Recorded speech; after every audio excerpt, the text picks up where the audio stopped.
এই 17টি পরিকল্পনা আমরা প্রথমে ইনিশিয়েটিভ নিয়েছি, যেইগুলো ইনশাআল্লাহ আমরা নির্বাচিত হলে প্রথম 100 দিনে এই কর্ম পরিকল্পনাগুলো বাস্তবায়ন করব। আমি যদি পদে নির্বাচিত হই, শিক্ষার্থীরা যদি আমাদেরকে নির্বাচিত করে তাদের ম্যান্ডেট দিয়ে, সেক্ষেত্রে প্রথম 100 দিনের নির্বাচিত হবার প্রথম 100 দিনের কর্ম পরিকল্পনা আপনাদের সামনে তুলে ধরবো। আপনারা জানেন যে আমরা যদি ডাকসুর মেয়াদ মতো 1 বছর, অর্থাৎ নির্বাচিত হওয়ার পর থেকে কখন পরিকল্পনা করব আর কখন বাস্তবায়ন করবো করতে করতে 6 মাস কেটে যাবে। তাই এখন থেকেই আমরা শিক্ষার্থীদের ব্যাপক রেসপন্স পাচ্ছি এবং সেই রেসপন্স থেকে আমরা আশাবাদী হয়েছি এবং সেখান থেকে আমরা আগামী 100 দিনের কর্ম পরিকল্পনা তুলে ধরছি। এটা আমি সংক্ষিপ্তভাবে আপনাদেরকে পয়েন্ট আউট করব, পরবর্তীতে আপনাদেরকে আমি পিডিএফটি দিয়ে দিব, আপনারা পেয়ে যাবেন। আমরা প্রথমেই আমাদের প্রথম পয়েন্টটি আমি রেখেছি ডিজিটাল এডুকেশন অথবা ডিজিটালাইজেশন ইন এডুকেশন। সেখানে আমরা বিশ্ববিদ্যালয়ের নিজস্ব এলএমএস সিস্টেম চালু করে সেটির মাধ্যমে শিক্ষার্থীদের জন্য বিভিন্ন স্কিল এবং সার্টিফিকেশন এর ফ্রি কোর্স করানোর ব্যবস্থা গ্রহণ করবো। আপনারা জানেন ঢাকা বিশ্ববিদ্যালয়ের প্রথম বর্ষে একজন শিক্ষার্থী, তারা বেশিরভাগই বাংলাদেশের বিভিন্ন প্রান্তিক অঞ্চল থেকে আসে, যাদের মিনিমাম কম্পিউটার লিটারেসির সুযোগটুকু থাকে না। সুতরাং আমাদের ঢাকা বিশ্ববিদ্যালয়ের প্রথম বর্ষে একজন শিক্ষার্থী, তিনি যেন বিশ্ববিদ্যালয়ে এসে এক মহাসমুদ্রে পড়ে, এইখান থেকে পরিত্রাণ পেতে আমরা এই শিক্ষার্থীদের বিনামূল্যে ডাকসুর সার্বিক তত্ত্বাবধানে এবং বিশ্ববিদ্যালয় প্রশাসনের মাধ্যমে আমরা ফ্রি কম্পিউটার লিটারেসি শিক্ষা দিব এবং এলএমএস সিস্টেম চালু করব। দ্বিতীয়ত, আপনারা জানেন আমাদের একটি ডিউ অ্যাপস আছে, সেই ডিউ অ্যাপসটিকে আমরা ফাংশনাল করব। তৃতীয়ত, বাংলাদেশের সকল বিশ্ববিদ্যালয় সহ বিশ্বের সকল টপ র্যাঙ্কিং ইউনিভার্সিটিতে, এমনকি বাংলাদেশের প্রাইভেট বিশ্ববিদ্যালয়গুলোতেও টিচার্স ইভালুয়েশন সিস্টেম চালু আছে। কিন্তু আমাদের বিশ্ববিদ্যালয়ের টিচার্স ইভালুয়েশন সিস্টেম কিন্তু চালু হয়েছিল, কিন্তু কার্যকর হয়নি। সুতরাং আমরা এটিও বাস্তবায়ন করব। একই সাথে আমরা ক্যারিয়ার এবং হায়ার স্টাডিজের জন্য আমরা ঢাকা বিশ্ববিদ্যালয় কর্তৃক ডাকসুর সার্বিক তত্ত্বাবধানে একটি ক্যারিয়ার গাইডেন্স সেন্টার করব। এছাড়া আপনারা জানেন আমাদের বিশ্ববিদ্যালয়ে অনেক শিক্ষার্থী রয়েছে যারা গবেষণা প্রেমী, যারা গবেষণা করতে পছন্দ করে, ভালোবাসে, কিন্তু আমাদের শিক্ষার্থীদের কিন্তু এখানে পার্ট টাইম জব বলেন বা অন ক্যাম্পাস আর্নিংস সেটি নেই বললেই চলে।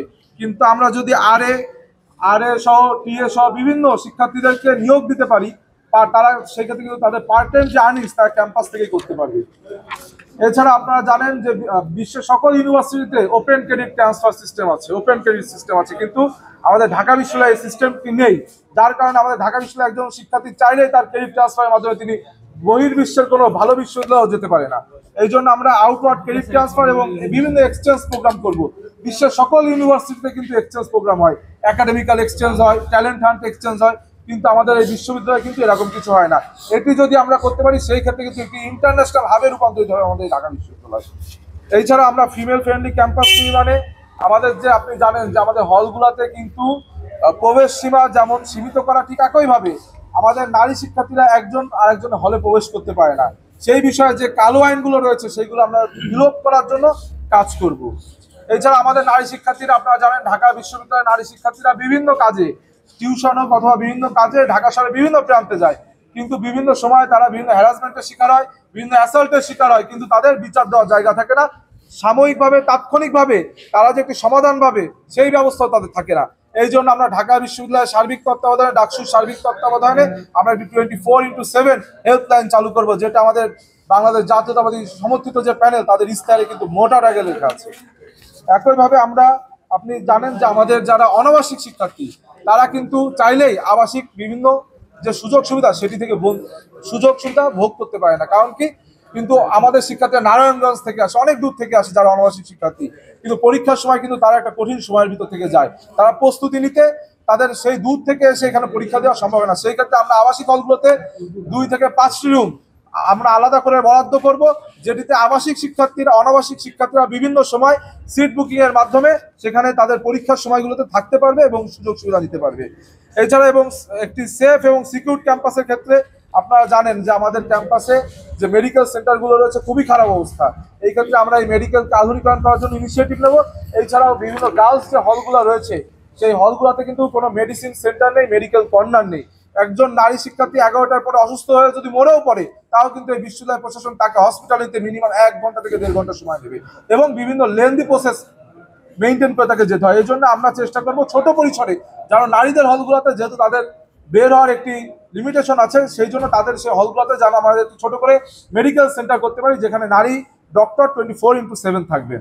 এছাড়া আপনি আরেকটি বিষয়, আমরা যখন বিভিন্ন নারী শিক্ষার্থীদের সাথে কথা বলে একটি বিষয় দেখছি যে নারী আমাদের ছেলেদের হলগুলোতে যারা আমরা ইসলাম ধর্মাবলম্বী তাদের আমাদের বিভিন্ন হল রয়েছে, এবং হিন্দু ধর্মাবলম্বী যারা সনাতন ধর্মী বা অন্য ধর্মের তাদের জগন্নাথ হল রয়েছে। কিন্তু নারীদের ক্ষেত্রে আমরা সকলে সম্প্রীতির ঐক্য বজায় রেখে আমরা কিন্তু একই হলে থাকি।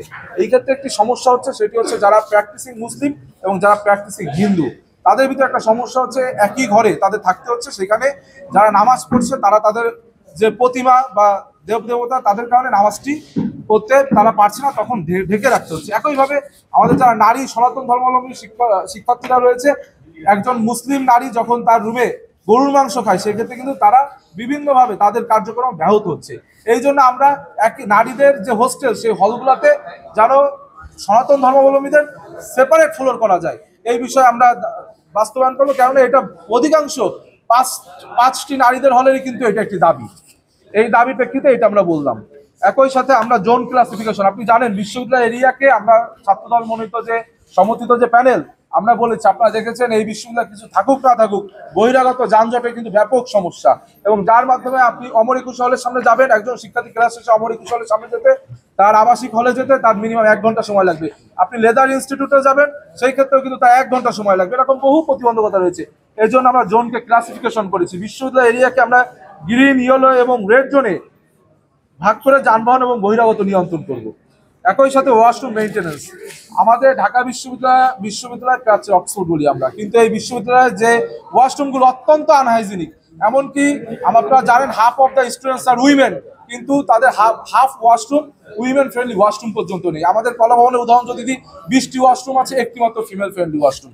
সুতরাং এই যে ওয়াশরুমগুলো বৃদ্ধি করা, অর্থাৎ নারী বান্ধব ওয়াশরুম করা এবং ওয়াশরুমগুলো যেন হাইজেনিক থাকে, সে বিষয়ে কিন্তু আমরা বিভিন্ন কর্মসূচি বাস্তবায়ন করব।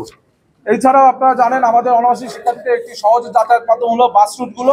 এই বাস রুটগুলো অত্যন্ত সীমিত, আমরা এই বাস রুটগুলো বৃদ্ধির চেষ্টা করব। এবং একই সাথে আপনার 5:30টার পরে কোনো শিক্ষার্থী কিন্তু চাইলে এই বাস রুটের সহযোগিতা নিতে পারে না।